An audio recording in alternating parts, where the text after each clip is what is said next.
यह वीडियो जो मैं बना रहा हूँ वो सामान्य ज्ञान के लिए है। ये कोई भी देख सकते हैं और इसके बारे में कुछ नॉलेज ले सकते हैं। देखिए, मैं जिस विषय पर बात करना चाहता हूँ वो विषय है ऑल्टरनेटिव पाथवे, जिसको आप कहते हैं वैकल्पिक व्यवस्था। वैकल्पिक व्यवस्था हमारे साइंस टेक्नोलॉजी में भी है, सामान्य जीवन में भी है। कई ऐसी परिस्थितियां जीवन में आती हैं जहां हम वैकल्पिक व्यवस्था का निर्माण करते हैं या उसके बारे में सोचते हैं।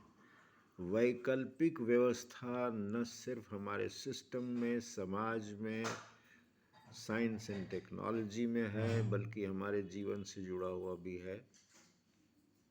जब हम किसी व्यवस्था के अंतर्गत कोई कार्य करते हैं और उसमें कोई समस्या आ जाती है तो हम एक वैकल्पिक, एक दूसरी व्यवस्था की तलाश करते हैं।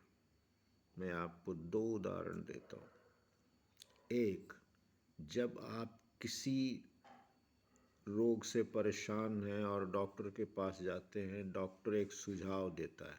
मान लीजिए डॉक्टर ने ये कहा कि इसका उपाय मात्र सर्जरी है और आप सर्जरी से डरते हैं, तो आप एक दूसरे डॉक्टर से भी मिलते हैं और उससे भी आप कुछ नॉलेज लेते हैं, उससे राय मशविरा करते हैं। इसको कहते हैं सेकंड ओपिनियन।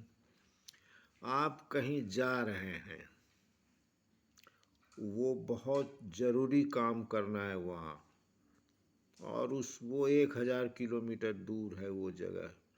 आप ट्रेन से जाएंगे, हवाई जहाज़ से जाएंगे, कैसे जाएंगे? आप सब प्रकार की व्यवस्था पर एक गौर करते हैं कि किसके ज़रिए मैं वहाँ जल्दी पहुँच जाऊँगा और सुगमता से पहुँच जाऊँगा और समय पर इंटरव्यू दे सकूँगा। इसी तरह से हमारे शरीर में देखिए, बायोकेमिस्ट्री से हमारा शरीर चल रहा है।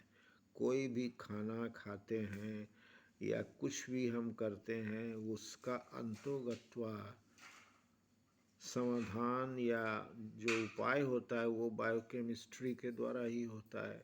हम जो खाना खाते हैं, जैसे मान लीजिए आपने ग्लूकोज लिया, तो ग्लूकोज का मतलब क्या है? ग्लूकोज लेने का, इससे आपको एनर्जी मिलेगा।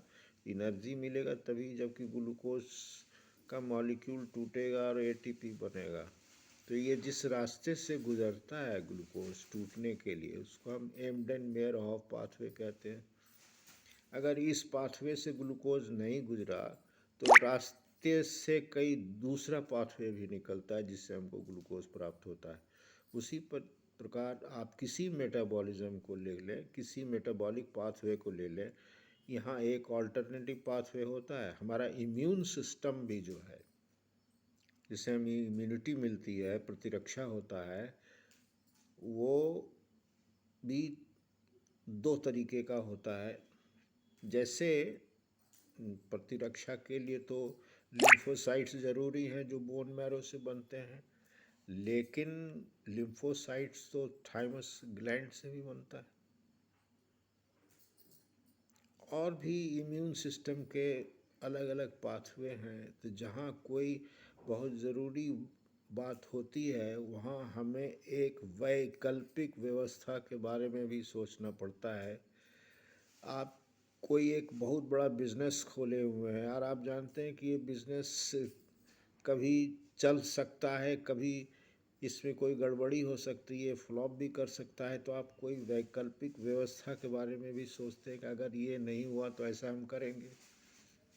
किसी बड़े बड़े कंपनी में भी इसके बारे में हमेशा सोचते हैं।